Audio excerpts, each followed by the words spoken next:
My name is Marvi Mazhar. I'm an architect and I work in the heritage spectrum. मेरा काम ज़्यादातर concentrate करता है built environment पे और उसका relationship ecological factors के ऊपर. मैं शहर को बहुत closely देखना चाहती हूँ कि आज जो हम चीज़ें बना रहे हैं उसका क्या relationship है आने वाली नस्लों के ऊपर, generations कैसे उसके साथ deal करेंगी. So बहुत ज़रूरी है कि environment और built environment दोनों को हम साथ लेके चलें on an urban platform. So ये सबसे ज़्यादा मेरे लिए important है और मैं इसके लिए बहुत ज़्यादा advocacy करती हूँ. Well, this path has not come as easy as it once sounds कि ये शायद आपको पहले से पता होता है कि आपने करना क्या है. These are experience-based process, as you may say.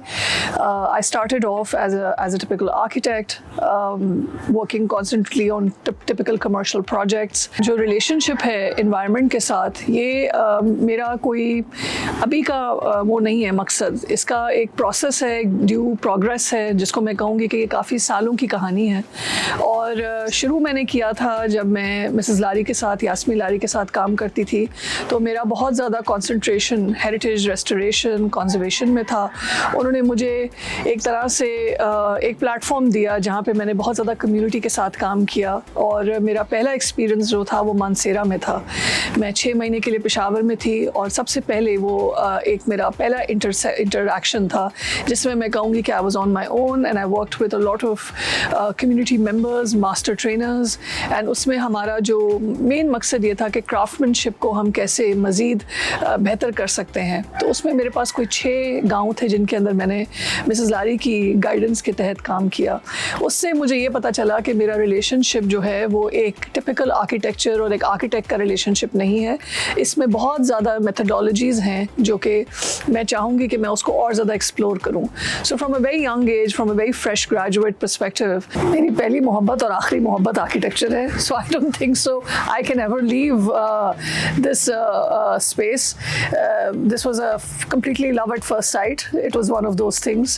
So architecture for me has been a very it binds me. It binds me to the city. It binds me to the human relationship. In fact, now it is very critical to think about human and non-human relationship through this ideology of like construction and through thinking of like what does it mean to build new when other critical factors are being affected by what we are putting onto this planet. So we need to I'm going to quote unquote from a very important quotation of Mrs. Lari where she says that we have to now walk very softly on this earth, and any step that we make, any marking that we make has to be non-egoistic. So unlearning of architecture process in institutional, in academia needs to be rethought.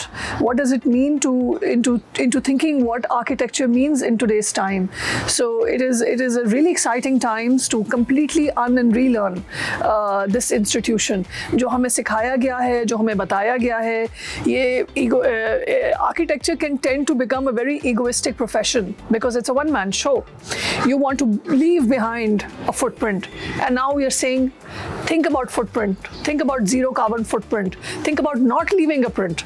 So then what does it mean to be an architect, right? That's where I feel like my own politics of my workspace is through thinking of interventions, through thinking of care architecture, preventions, preservation, restoration.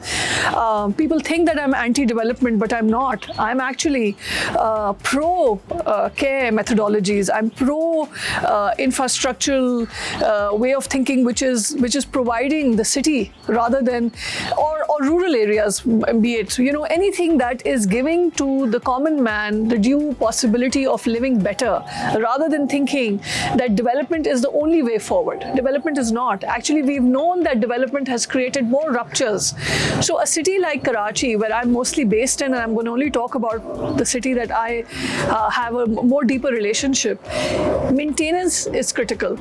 And that is something I'm going to leave the thought on, that Karachi lacks maintenance. देखिए, आप heritage को separate नहीं कर सकते उसके relationship लोगों के साथ. विरसा जो होता है वो ऐसे नहीं बनता ऑन इनहेरिटेंस. विरसा जो होता है वो एक पुश्तों से एक चीज़ चली भी आती है और शायद नहीं भी बनती है. New culture, new nuances, new thinking, we need to incorporate everything together. Now, this can be a very long conversation because it involves government institutions, it involves support from community members. It's not a singular show. It's a show which is supported by many stakeholders in order to create that cultural spectrum. Now, my largest, something that it's very close to my heart is how do you keep on having a continuous relationship with arts, culture, and heritage, right? It's through grassroots level change. And that can only happen when these things are a part of your daily conversations, part of your daily education momentum. You can't become, I was lucky that I had a mentor like Mrs. Lari, like Nair Ali Dada, people who I kept on talking, was Kamil Khan Mumtaz. These were my people, and I read a lot, to self-train myself. But in today's time, the relationship with any kind of landscape or geography takes place when you have constant dialogue with culture. And for that, you need community centers, you need cultural spaces. In a city like Karachi, with 20 million population, how many cultural spaces are there? 4, 5?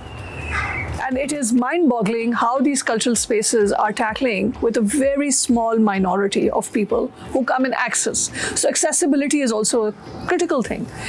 So now these spaces can be opened up not just from a building. It can happen on a chalk. It can happen in a pop-up style in any park.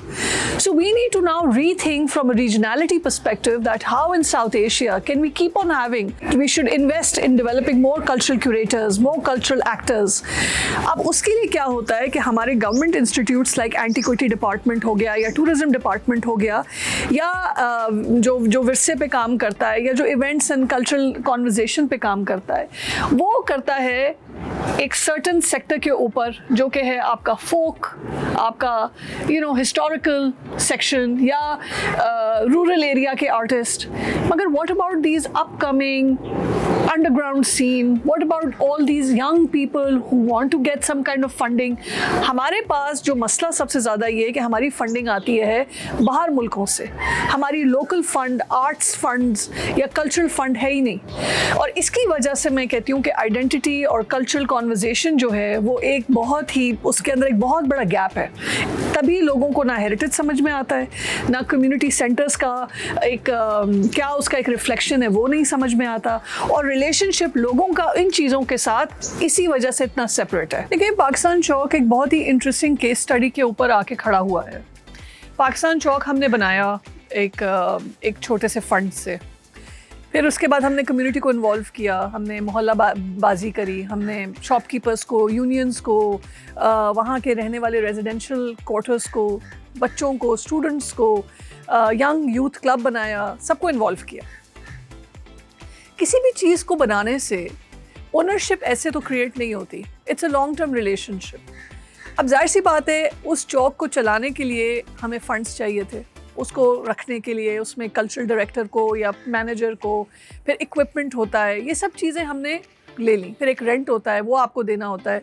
तो इस तरह की मुश्किलात जो funding related है उसके बारे में तो हम बात कर सकते हैं, क्योंकि मैं हमेशा मानती हूँ कि पैसे आ जाते हैं. पर मेरा जो रियल जो मुश्किल जो मुझे लगा वो ये था कि हमें गवर्नमेंट सपोर्ट नहीं मिली. शुरू में जो हमें मिली वो मिली, उसके बाद government left it as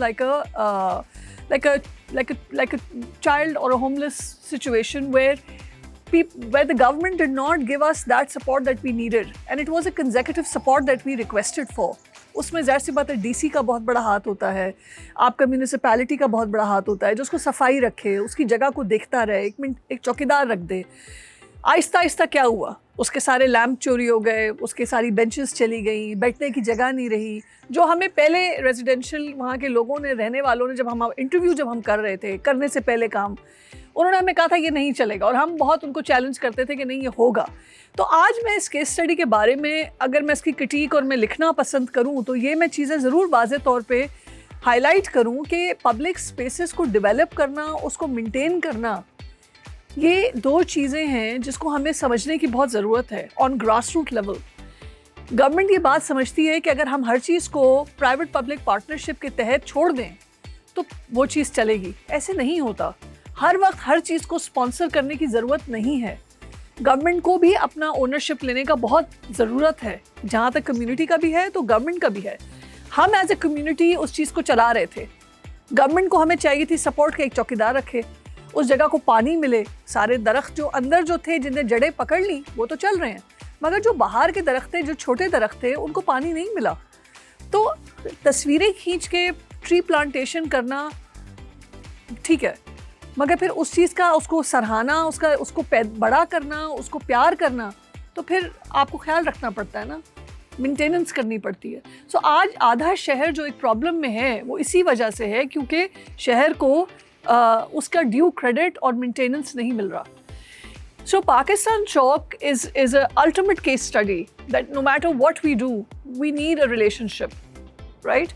So آج اور اگر آپ یہ کہنا چاہتے ہیں کہ پاکستان چوک کے ساتھ کل کو کیا ہوگا, وہ یہی ہے کہ کمیونٹی چاہتی تھی کہ یہ چیز پریزرو رہے, مینٹین رہے, ان کو سارے وہ چیزیں معلوم بھی تھی, but they don't have the صلاحیت. تو جب آپ یہ دیکھتے ہیں نا, آپ کے پاس جو ڈیبیٹ آ جاتی ہے اور جو کوئری آ جاتی ہے وہ یہ آ جاتی ہے کہ میرے گھر میں صاف پانی, کچرے کا مسئلہ اور ہیلتھ, یہ تین چیزیں سالو ہو جائیں تو preservation becomes the last thing for them. It's not important for them. But if you give them these three things, then they will think about better things. For example, they will think about preservation, they will think about public spaces, they will think about letting their children be there. So you have to think about this urban planning, یا جو planning کا جو ایک مرحلہ ہوتا ہے اس کا ایک پورا ایکو سسٹم ہوتا ہے, and that needs to be done through municipality. اور اس میں بہت بڑا میونسپیلٹی کا ہاتھ ہے, جس میں ہم کہتے تھے کہ کے ایم سی اور جو آپ کا لوکل گورننس ہے اس کو مل کر پبلک اسپیسز کو خیال رکھنا پڑے گا. ایک اچھا جو شہر ہوتا ہے وہ اپنی ریسرچ, اپنی ڈیٹا کوانٹیٹیو اور انفارمیشن کے تحت پتہ چلتا ہے نا. ہمارے یہاں پہ 2 ادارے ہیں, ایک آرٹس کاؤنسل ہے, ایک ہندو جم خانہ ہے, اور تیسرا چلیں پریس کلب کو لگا دیں. یہ وہ ادارے ہیں جو کہ آپ کی cultural conversation, city conversation, political conversation, music, entertainment, ان سب کو دیکھتا ہے. ٹھیک ہے, میرا وہی بات آ جاتی ہے کہ اتنی بڑی پاپولیشن کے ساتھ یہ 2 ادارے جو کہ آمنے سامنے ایک ٹرائنگل میں ہیں, رائٹ, پریس کلب بھی وہیں ہے, آرٹس کاؤنسل بھی وہیں ہے, ہندو جم خانہ بھی وہیں ہے. اب اتنے بڑے شہر میں جہاں پہ 5 ڈسٹرکٹس ہیں, کتنے کمیونٹی سینٹرز ہیں, آپ اس کو ایکویٹ کر لیں. پچھلے 5 یا 10 سال میں جو کمیونٹی سینٹرز بنے تھے وہ آج کہاں ہیں؟ لیاری یوتھ کیفے بنا, پاکستان چوک بنا, ٹھیک ہے, گھارا کھاتی یوتھ سینٹر بنا. کتنے ایسے ادارے تھے, 10-15 تھے جو ایک عروج پہ اٹھے, سب ختم ہو گئے. اب کیا ہو رہا ہے؟ فیسٹیولز ہو رہے ہیں, ایونٹس ہو رہے ہیں which are heavily ticketed, right? T2F تھا. یہ سارے جو تھے یہ تو ایک بڑے سالڈ ادارے تھے, یہ اپنے اپنے کمیونٹی نیبرہڈس کو سرو کرتے تھے.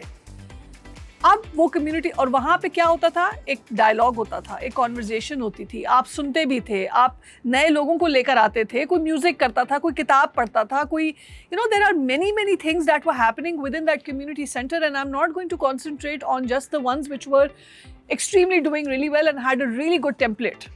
I'm talking about the new ones as well. Lyari youth cafe ہو گیا یا کومیون ہو گیا, یہ سارے وہ تھے جو ابھی آئیڈیالوجی کو, ادھر کی آئیڈیالوجی کو سمجھ کے چیزیں بنا رہے تھے, کیوریٹ کر رہے تھے. So it was a very politically challenging as well exciting times. But what happened? They were all dependent on international grant. After the international grant ended, it was packed up and there was no local governance or a body which said, no, we will protect you. Anywhere else in the world, there is a cultural fund that you apply each year. ہر سال government آپ اس میں apply کرتے ہیں اور آپ کو maintenance کے پیسے ملتے ہیں, جس میں آپ کی تنخواہیں ہوتی ہیں اور وہ بہت چھوٹی چھوٹی فیس ہوتی ہیں. ہمارے یہاں پہ تو ہے ہی نہیں, وہ سسٹم ہی نہیں ہے, اور کبھی گورنمنٹ نے سوچا بھی نہیں کہ اس کے اندر کلچرل انویسٹمنٹ کرنی چاہیے. آج جو یہ برا حال ہے پورے شہر کا, there's frustration, there's anger, there's mental health issues, is because we don't have third spaces. We don't have in-between spaces. People are always craving for, by just opening parks is not enough. Park is again a gated system. Park is also a system which is controlled, but a community center let goes that control.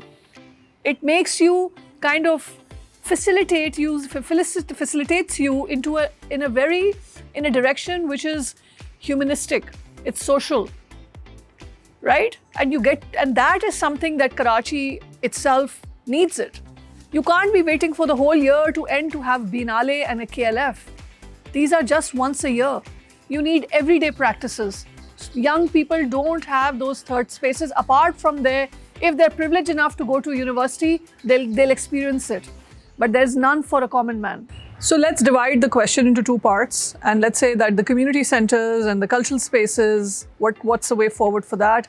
In a very simple terminology, which is quite complicated and we have to talk more in deeper sense, I would just like to conclude by saying the government needs to take up some kind of momentum where research data helps them in understanding how these neighborhoods are functioning without any cultural dialogue. So what's happening? What are these alter thinking, these the new way of channeling their incredible creativity. So what's going on? And for that, they need to invest in research, get that data, and start thinking about long-term plans where you have an institution with a 5-year relationship with any neighborhood.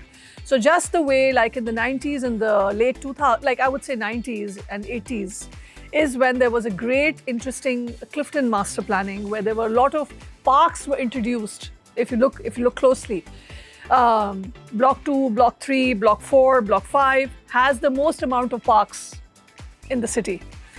Same way, we need to start thinking about that how we can have one creative center in every neighborhood.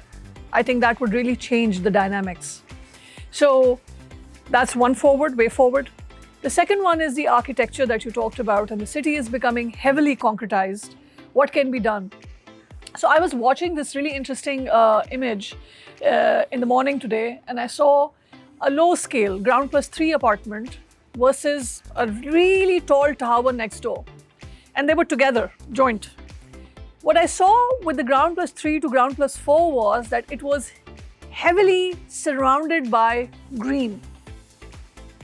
Why? The amount of people stacked in that low scale architecture had a more relationship with the ground. As you go higher, your relationship with the ground reality shifts, disconnects.